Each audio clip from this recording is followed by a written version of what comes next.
না আসলে আমি তো কিছু জানি না। তুমি হুট করে এইভাবে এসে রাগ করলে আমি কিভাবে বুঝবো? তুমি বলো কি হইছে? তুমি জানবাও না। আচ্ছা যাই হোক, আমার এই রিলেশন কি তুমি এইভাবে চালিয়ে যাবা, না এটার একটা সমাধান দিবা? কি সমাধান করব? কি বলো। সমাধান দিবা মানে, আর কতদিন এইভাবে চলবে? আচ্ছা আমাকে এখন কি করতে হবে বলো? এভাবে আমার পক্ষে পসিবল হবে না, কারণ হচ্ছে আমার বাসা থেকে বিয়ে ঠিক করছে। তোমার চাকরি নেই, আমি তোমাকে তো বাসায় কারোর সামনে নিতেও পারছি না। তুমি আমাকে আর কয়টা দিন সময় দাও। দেখো, এই কয়টা দিন সময় দাও, কয়টা দিন সময় দাও বলে বলে তুমি এতগুলো দিন পার করছো। আমার পক্ষে সম্ভব না, কারণ অনেকভাবে আমি সবাইকে বুঝাইছি। এতদিন আমার পরীক্ষা চলছে, বাড়ির সবাইকে বুঝাই রাখতে পারছি। এখন আর পরীক্ষা শেষ, আর বুঝাতে পারবো না আমি। তুমি যদি আমার কথা না বুঝো তাহলে এই পৃথিবীতে কে আমার কথা বুঝবে? তোমার কথা বুঝে বুঝে না এতগুলো বছর আমি পার করছি, আর আমার পক্ষে সম্ভব না।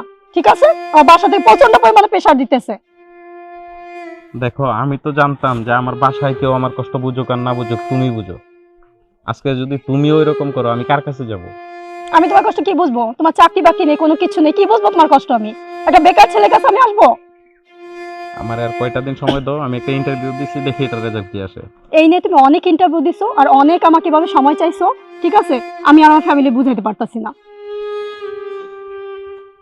আমার পক্ষে সম্ভব না এই সম্পর্কটা কন্টিনিউ করা। তাইলে এখন তুমি কি করবা? কি করবো? সবকিছু ক্লোজ করবো। ক্লোজ করে আর থাকতে আমার পারবা? ফ্যামিলি যেটা বলবে আমি সেটাই করব। জীবনে সুখ পাবা, শান্তি পাবা? আমাকে ছাড়া থাকতে পারবা? আমি সবই পারবো। আমি যে পারবো না? সেটা তোমার ব্যাপার। কারণ আমি সম্পর্কটা টিকে রাখার জন্য আমার ফ্যামিলিকে এতদিন বুঝাইছি। তাই? আমি আর পারতেছি না, তারা আমার কোনো কথা শুনবে না। এখন আমার তাদের সিদ্ধান্ত নিতে হবে। আর তুমি তোমার রাস্তা দেখো, আমার কিছু করার নেই। তোমার কি আর কোনো রাস্তাই নাই? আমার আর কোনো রাস্তা নেই, কারণ আমা- আমার যতগুলো রাস্তা ছিল সবগুলো রাস্তা তুমি বন্ধ করে দিছো, আর আমার কোনো রাস্তা নেই। আমাকে কি আর একটা সুযোগ দেওয়া যায় না? একটা সুযোগ, একটা সুযোগ করে কত সুযোগ দেবো তোমাকে আমি? দেখো তুমি আমার এই একটা কথা রাখো, আমাকে একটা মাস সময় দাও। আমার পক্ষে সম্ভব না, আমি আসি।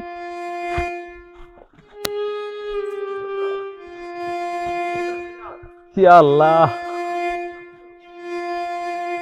এক জীবনে একটা মানুষ কত কষ্ট সহ্য করতে পারে।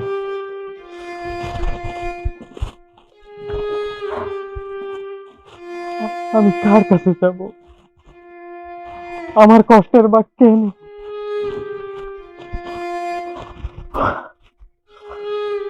আমার তো কেউ নাই। ভাবতাম যে সংসারের যত কষ্টই হোক অন্তত পক্ষে ও তো আমার পাশে আছে, আর সেও আমাকে ছেড়ে চলে গেছে। হে আল্লাহ, আপনি আমাকে সঠিক রাস্তা দেখান। এখন আপনি আমার শেষ ভরসা।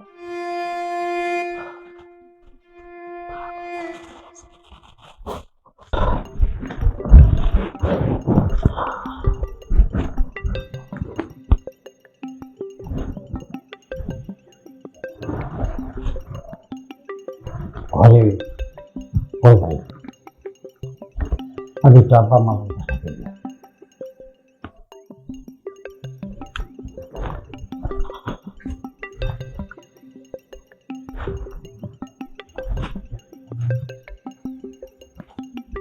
আব্বা, আব্বা, কে?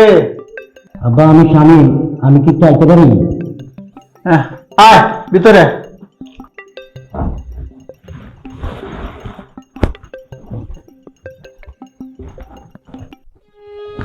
আব্বা, মার এখনকার অবস্থা কেমন? বস তুই বস।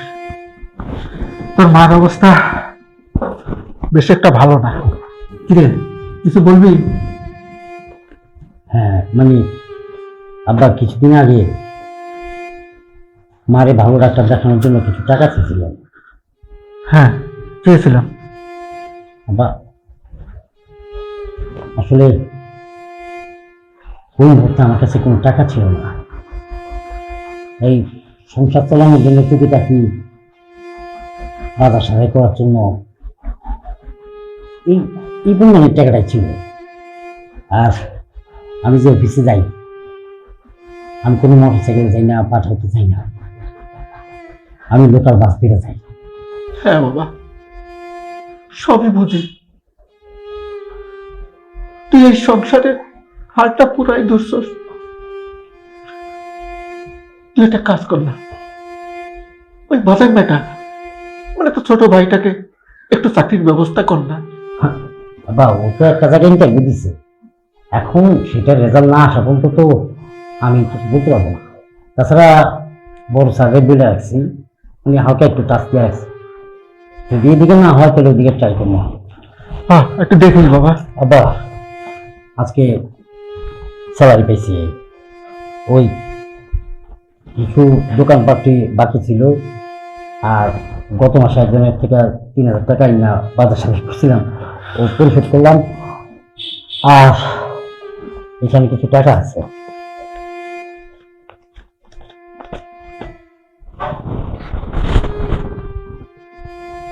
এই টাকাটা রাখেন। এখানে যেটা দিচ্ছি ওইটা দিয়ে আপনার ওষুধটা কিনবেন, আপনার পকেট খরচ। তার আগে মার একটা ভালো ডাক্তার দেখান। হ্যাঁ বাবা, যখন টাকাটা হাতে এসে তোর মারে একটা ভালো ডাক্তারকে দেখানি তোর দরকার, নাহলে কোন সময় কি হয়ে যায়। বাবা, তোর বউ কিছু বলবে না তো? চাকরি প্রাণ করি, বেতনটা আমার, আর টাকা থাকবে আমার কাছে। আমার বউ এখানে এইসব নিয়ে আলোচনা করার মতন সাহস তার নাই। আমি জানি সে একটা লক্ষ্মী মেয়ে। না, ভালো হইল বাবা, এই টাকাটা তো তোর মার চিকিৎসাটা তো হবে। জানিস বাবা, ছোটবেলা তোকে নিয়ে অনেক ভাবতাম। আমি মনে করতাম তোর এতে কিছু হবে না, তুই এতটা ফাঁদে ছিলি, মানুষের ঘরে ঢিল মারতি, মানুষের ফল চুরি করে খাইতি, অনেক বিচার আসতো তো। আমি খুব রেগে গিয়ে তোরে কয়েকদিন মেরেছিও। আমি ভাবতাম তোর এতে কিছু হবে না, একটা অকর্মা। কিন্তু আজকে তুই দেখিয়ে দিলি তুই অকর্মা না, তুই আমার যোগ্য ছেলে, আমার যোগ্য ছেলে। বাবা, আমার ধারণাটা ভুল ছিল, এখন বুঝতে পারি পুরা সংসারের দায়িত্বটা এখন তোর হাতে। আসলে কি জানিস, ছোটবেলা যারা দুষ্টু থাকে না, তারাই বড়বেলা কিছু না কিছু করে দেখায় মা বাবার জন্য। সেটাই বোধহয় আমি পেয়েছি। বাবা, কি হলো? একটা সংসার যখন বড় ছেলে তার সংসারের দিকে মনোযোগী হয়, তার বাবা মার দিকে, বউ বাচ্চা ভাই বোন, যখন এই ফ্যামিলির সাথে তার বড় যে মাথা যখন ফ্যামিলির সাথে যুক্ত হয়ে যায়, তখন কিন্তু ফ্যামিলি ছাড়া অন্য কিছু ভাবনা। আর আমার সেটা ছাড়া অন্য কিছু ভাবনা নাই। এই দেখো, স্বামী আসছে। বাবা, একটু এখানে বসুন। আয়, তুই আয়। তোর মার কাছে একটু বস।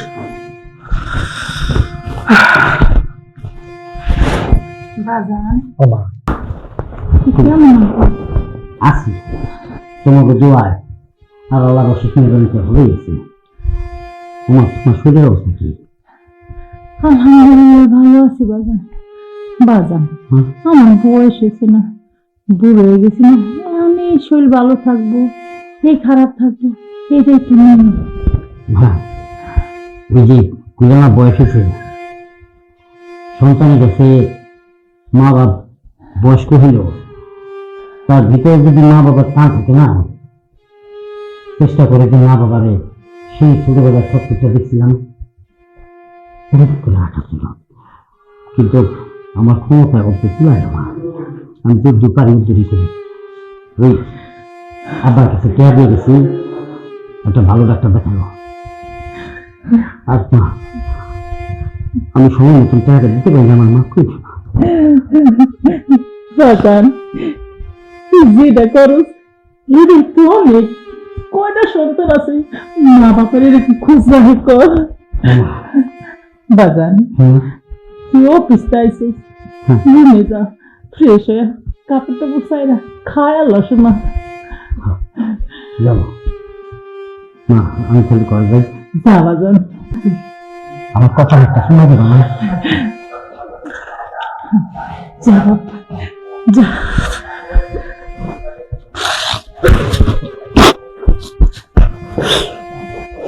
যাবো দেখ দেখ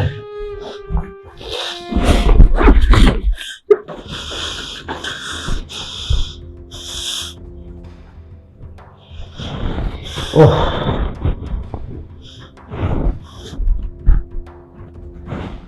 কি ব্যাপার, তুমি কি আজকা মনোদিন বুঝেছ? অন্য সময় তো দেখা গেছে যে আমার কোটটা নিতা, এটা নিতা, ওটা নিতা, আজকে তো কোনো কিছু দরকার তোমার। কি কথা বলবো তোমার সাথে বলো? আমি কখন থেকে তোমার জন্য ওয়েট করছি, আর তুমি তোমার মা বাপের নিয়ে বাড়িতে আসো। আর আমি যে তোমাকে বিকালে কতগুলো কথা বললাম, আমার কথার একটু দাম নাই না? তোমার কথার দাম নাই, তোমার কথার অবশ্যই দাম আছে, কিন্তু তার আগে তোমার বাবা মা, কারণ হচ্ছে তারা হচ্ছে আমার জন্মদাতা। এখন ধরো যে সবসময় তো তার ঘরে যাওয়া হয় না, যেহেতু তুমি আসো, তুমি দেখভাল করো। তাছাড়া মা শরীরটা বেশি ভালো না। ওই কিছুদিন আগে আব্বা আমার কাছে কিছু টাকা দিয়েছিল, মার একটা ডাক্তার দেখাবো। তো আজকে যেহেতু বেতনটা পাইছি, ওই মার কিছু টাকা দিয়েছি ডাক্তার দেখানোর জন্য, আর আব্বা দিয়েছি ওষুধপত্র আর পৌঁছ, এই আর কিছু না। ও বাপ মা ভাই সবার জন্য ওষুধ করো। আর আমি যে তোমাকে বিকেলে বললাম যে আমার ফাউন্ডেশনটা পুরাই গেছে, আমারটা সাবান লাগবে, আমার 3 পিসটা লাগবে, তুমি আমার কোনো কথাই শুনলা না। শোনো, তুমি যদি আমার কোনো কথা না শোনো, আমি আর এই সংসারে থাকবো না।